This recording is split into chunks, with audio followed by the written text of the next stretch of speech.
Class 11th student. बेटा आप topic की बात करते हैं। अगला आपका आ जाता है मोमेंट ऑफ फोर्स, चाहे मोमेंट ऑफ फोर्स कहें या टॉर्क कहें। देखो पहले कुछ इसके एग्जांपल दे दें आपको। इसका इस कॉन्सेप्ट का यूज आप डेली करते हैं।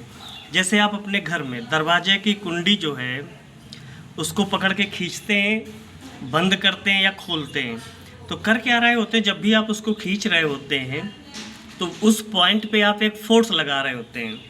अब उसकी परपेंडिकुलर डिस्टेंस के पास जा कर के मोशन हो रहा होता है।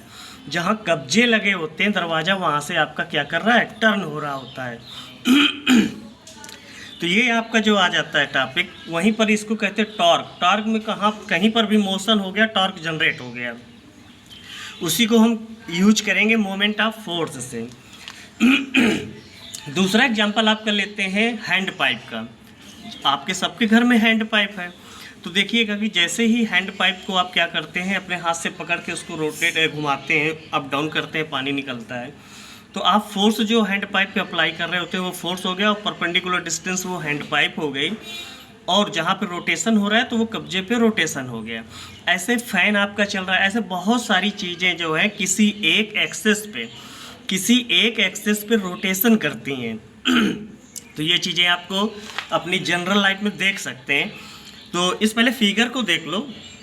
ये कोई ऑब्जेक्ट है या अनसिमेट्रिक ऑब्जेक्ट है, और इस तरीके से यहाँ पर फिक्स है। ये ऐसे जो है ऐसे ऐसे घूम सकती है। तो घूमने के लिए ये फिगर लिया गया, इस पॉइंट पे एक फोर्स लगाया गया। फिर से देखो यहाँ से एक पॉइंट पे फोर्स लगाया गया, तो ये बॉडी आपकी ऐसे ऐसे ऐसे ऐसे रोटेट हो जाएगी। तो एक्सेस ऑफ रोटेशन आपका ये हो गया। इसका एग्जांपल अगर आप देखना चाहें तो पहले जो घरों में चक्की हुआ करती थी, जो महिलाएं या जो भी पुरुष गेहूं पीसा करते थे, तो उस पर आप देख सकते हो, उस पर ये कॉन्सेप्ट आपका फिट हो जाएगा। वो मिड पे रहता था और कॉर्नर पे आप उसको घुमाते थे। तो जो मिड पे हिस्सा रह करके राउंड राउंड घूमता था वो रोटेशन हो गया। यहाँ पर एक कॉर्नर पे लिया गया, एक्सेस ऑफ रोटेशन लिया गया, और यहाँ पर एक पॉइंट से इसको ऐसे घुमाया गया। जब ऐसे इसको घुमाने फोर्स लगाया गया, जहाँ पर ऐसे ही फोर्स लगाओगे तो रोटेशन यहाँ पे जनरेट होगा। अब यहाँ पर ये बोला गया point of application of force. इस P पॉइंट पे एक फोर्स अप्लाई किया गया ताकि ये रोटेट हो सके, और इसी का परपेंडिकुलर डिस्टेंस ले करके ये बॉडी यहाँ पर इस एक्सेस से रोटेट होगी। तो ये चीज़ें समझ में आ गई। The torque or amount moment of a force is the turning effect of the force about the axis of rotation. It is measured at the product of magnitude of the force and perpendicular distance between the line of action of the force and the axis of rotation. तो figure आपने देख लिया। If body free to rotate about a vertical axis through at point O, a horizontal force F applied on it at point P rotate it's about this axis. If D is the perpendicular distance of the line of action of the force from the axis of rotation. देखो यहाँ से ये D point हो गया। जैसे आप दरवाजे का हैंडल पकड़ के खींचते हैं ना, तो रोटेशन आपके कब्जे के पास होता है। तो जहाँ से आप हाथ लगा के उस हैंडल से खींचते हैं, और एक वो पॉइंट, और साथ में जहाँ कब्जे तक की डिस्टेंस है वो D, तो वो परपेंडिकुलर डिस्टेंस निकल के आती है। आप वीडियो देखने के बाद घर में एक बार ट्राई कर लेना। दरवाज़ा कोई भी एक सबके घर में है, एक बार ट्राई कर लेना, तो टॉर्क निकालने का जो दिमाग में आइडिया होगा वो और अच्छा हो जाएगा। तो जो D आएगा निकल करके वो परपेंडिकुलर डिस्टेंस होंगी। तो आपके मैं दरवाजे के एग्जांपल ले रहा हूँ, तो उसी को थोड़ा बता दें।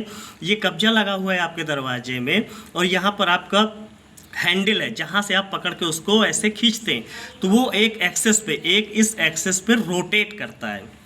ध्यान देना, बहुत आराम से ये करना तो आपको समझ में आ जाएगा। तो ये जो D है आपकी परपेंडिकुलर डिस्टेंस निकल के आती है। आगे चलते हैं इसी में। Then the torque or moment of force F about the axis of rotation is torque is equal to force into perpendicular distance. देखो पढ़ने का तरीका, रीड करने का। Torque is equal to force into perpendicular distance. तो यहाँ पर perpendicular distance आपकी ON थी, तो torque is equal to F into D। आगे आपका torque is equal to force into lever arm. अभी इसको लीवर आर्म का कॉन्सेप्ट बताते हैं। तो dimension of torque equal to F into D, ये डायमेंशन फोर्स डायमेंशन लिख लिया तो ये आ गया। Units of torque, the unit of torque is newton into metre, क्योंकि force into distance. Sign convention, देखो कहीं पर मोमेंट निकालोगे तो ऐसा जरूरी नहीं है कि कहीं पर क्लॉकवाइज होगा तो कहीं पर एंटी क्लॉकवाइज होगा। दो तरीके के मोशन होंगे, तो एक को हम पॉजिटिव टेक करेंगे, एक को निगेटिव टेक करेंगे। The moment of force is taken positive if the turning tendency of the force is anti clockwise and negative if it is clockwise. कह रहा है अगर एंटी क्लॉकवाइज मोशन आ रहा है तो वहाँ हम पॉजिटिव टेक करेंगे, और कहीं पर क्लॉकवाइज मोशन आ रहा है तो वहाँ पर हम क्या करेंगे, निगेटिव। फिर से समझ लो बेटा, दरवाज़ा आप जो ओपन कर रहे हो क्लोज कर रहे हो तो दो तरीके के मोशन होगा। एक बार घसीट एक तरफ इधर की तरफ लाओगे तो क्लॉकवाइज मोशन देगा, फिर उसको ओपन करोगे तो वो एंटी क्लॉकवाइज देगा। अभी दिखाते हैं वो कैसे होगा। उसके लिए एक और कॉन्सेप्ट लेते हैं, रोटेशनल, इसका दूसरा वीडियो देते हैं।